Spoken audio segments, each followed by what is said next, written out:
What's up mga tol? Isang mapagpalang umaga sa ating lahat mga tol.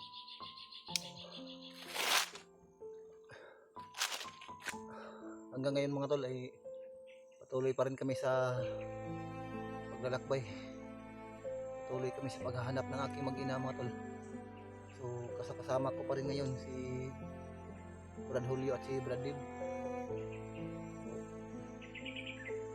Wala kaming tigil mga tol hanggang magdamag.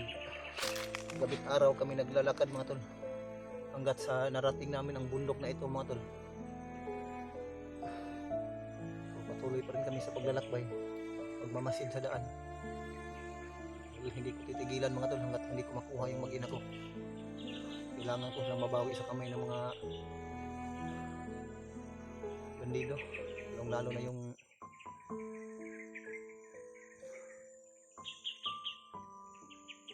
mga taong may hawak ng aking mag-ina.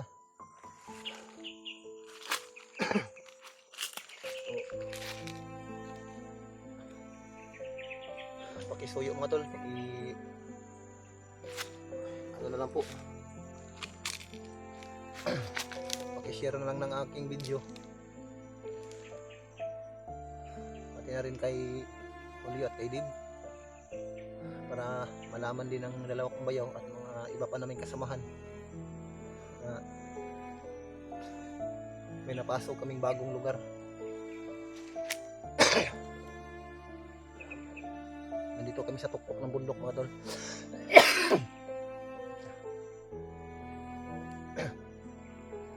Marami palang mga sulit natin mga taga-subaybay na nagko-comment doon na mas mabuti daw o pansamantala o bumaba muna kami. Pero sa dalawa kong kasama mga tol, si Dip at si Julio, so, tinanong ko rin sa kanila kung gusto muna nilang magpahinga, bumaba sila pansamantala. So ako na lang magpaiwan dito dahil wala naman akong gagawin doon sa baba, kasi yung isipan ko ay narito sa kabundukan mga tol dahil sa mga kaganapan na nangyari sa aking mag-ina. So, pasensya po, paumanhin sa ating mga solid at taga-subaybay ay hindi muna talaga ako bababa hanggat hindi ko mabawi yung mag-ina ko, lalo na yung anak ko mga tol, yung bunso ko. So, hindi ko kakayanin mga tol hanggat hindi ko makukuha yung mag-ina ko. So, paumanhin sa inyo, hindi talaga ako bababa hanggat hindi ko mabawi yung mag-ina ko. Di bali na, mangyari na ang mangyari sa aking buhay mga tol, ang importante mabawi ko yung mag-ina ko. So, naawa talaga ako sa dalawa kong mga kasama, si Dib at si Julio. Nagsabihan ko din naman sila, baka gusto muna nilang umuwi, bumaba sila, kaso ayaw nila akong iwan. So nagpapasalamat din ako sa dalawang ito dahil sinamahan talaga nila ako dito mga tol at nakikita kami. So tuloy-tuloy kami sa paglalakbay mga tol. So yun nga, sa mga nag-comment doon, nag-chat sa akin na pababain ako o hindi ko kakayanin na bumaba hanggat hindi ko madala yung mag-ina ko.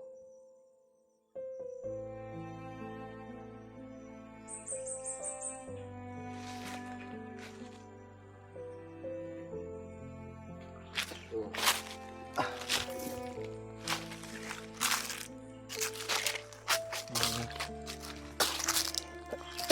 may bayabas pala dito mga tol. Sakto, may hinog na. Gutom na talaga ako. Buti na lang itong napasok naming area mga tol ay may mga lamang gubat, may mga makakain naman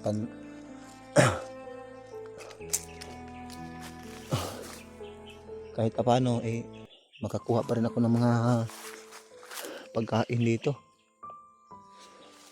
So mga ano ito, mga bayabas.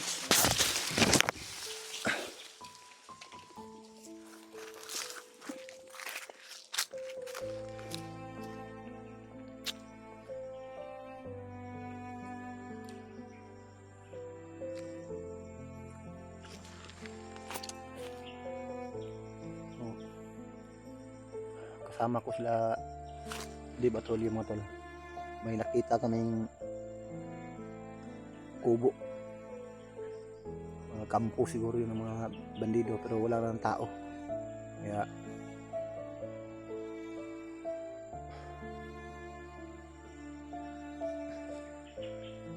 nagmamasid kami mga tol. Hindi muna namin iniwan, baka doon dinala sa kubo yung mag-ina ko, pero wala namang tao doon mga tol. Ay mga tol, may ano dyan mga tol, yung kubo na yan mga tol, pero walang tao. Diyan kami galing. Uy, so nanguha ko ng ano Brad, nanguha ko ng mga bayabas para may makain tayo. Nanguha ko ng mga bunga ng bayabas Brad para may makain tayo. So andito si Brad Julio at si Brad Did. So napay bunga. Oh, may nagdala na ako, nagkuha na ako para hindi na kayo mag ano. Para may makain din tayo, Brad. No. Ilang araw na rin tayong walang kain.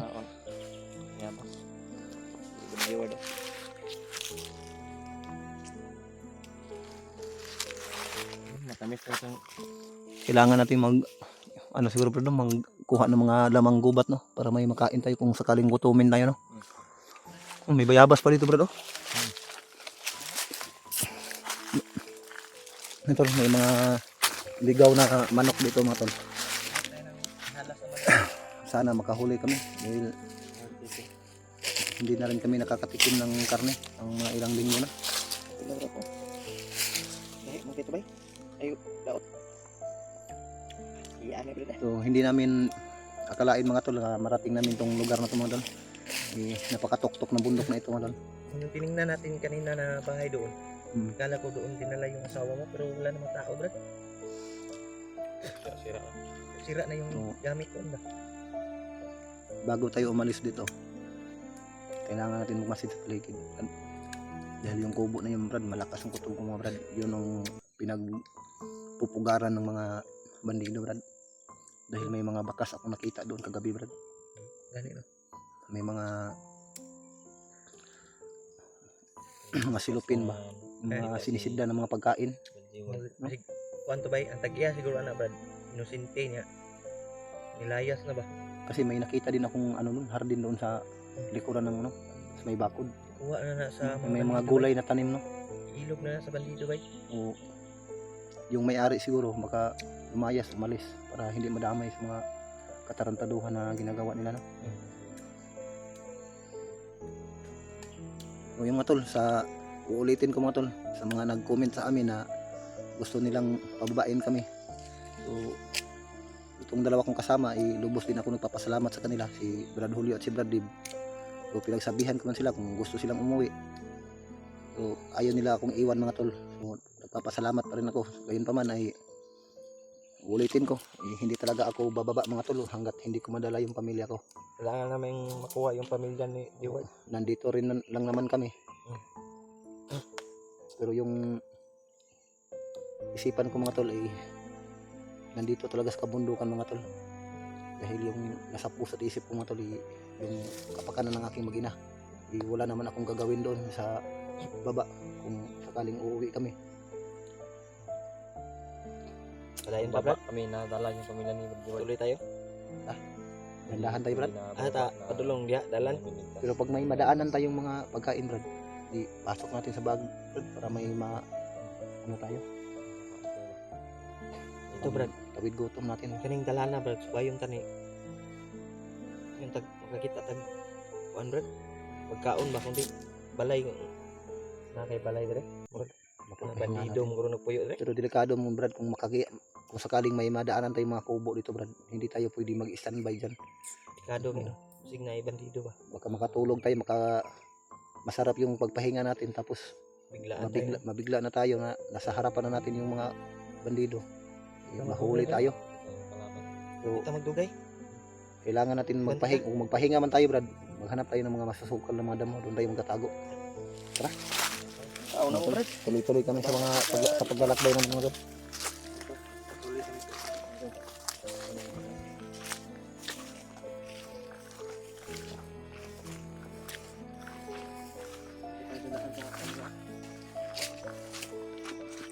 Ito, Brad, pwede itong kainin, Brad. Kuan? Ano? Bungang kahoy.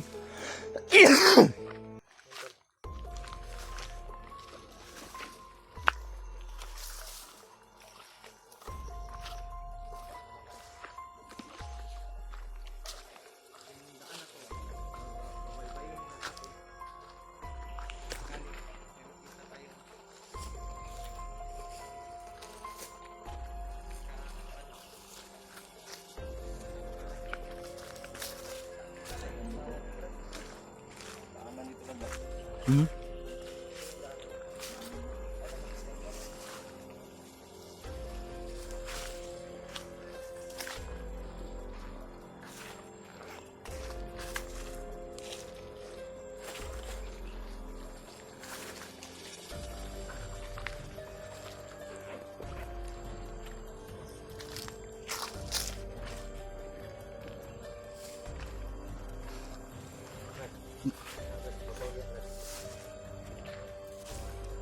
Kumpiyansa, ay kumpiyansa, Brad, ha?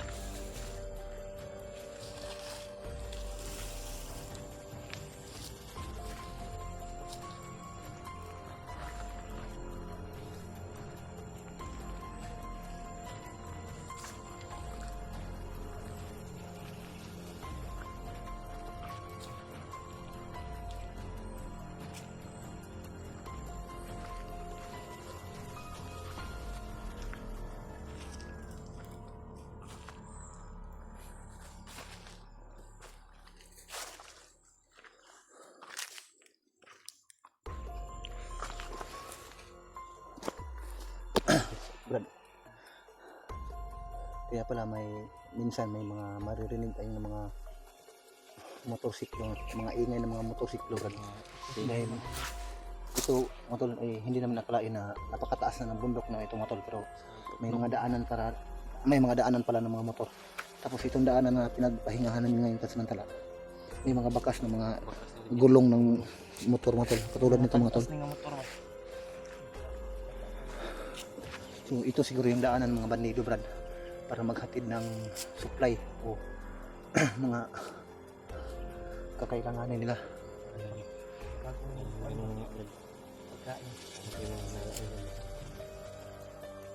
Pwede naman makapasok yung mga motor dito na hindi mataas.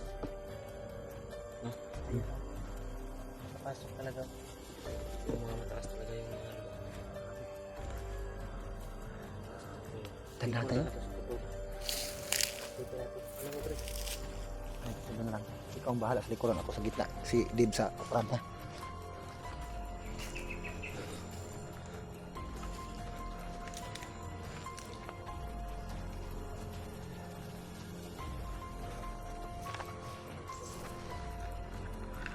Kailangan namin mag-alert dito. Dahil daanan pala ito ng mga kalaban mo, tol.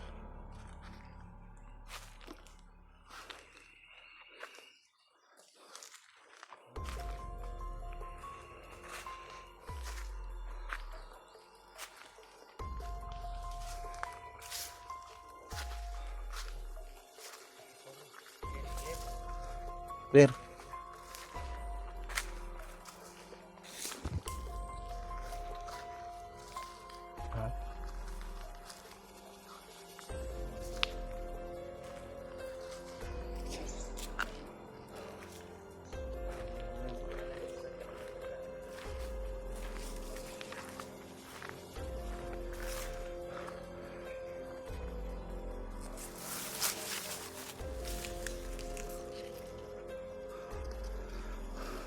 Yung bundok na yan, tol. Diyan kami galing, tol. Mga 2 araw na kami naglalakad yung bundok na yan hanggat sa narating namin itong areang ito. So doon kami galing yung bundok na yan, mga tol.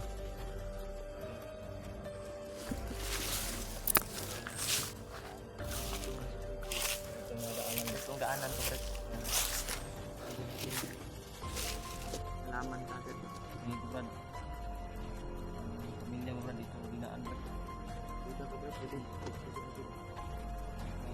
Jalan yung daan. Sana nga tama itong lugar na napuntahan natin. Bibiyag sila. Bibiyag sila dito dinadaan para mabilis na makalayo.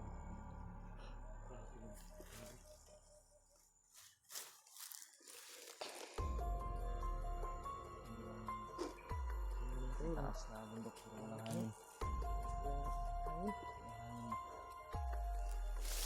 Okay, sobrang init.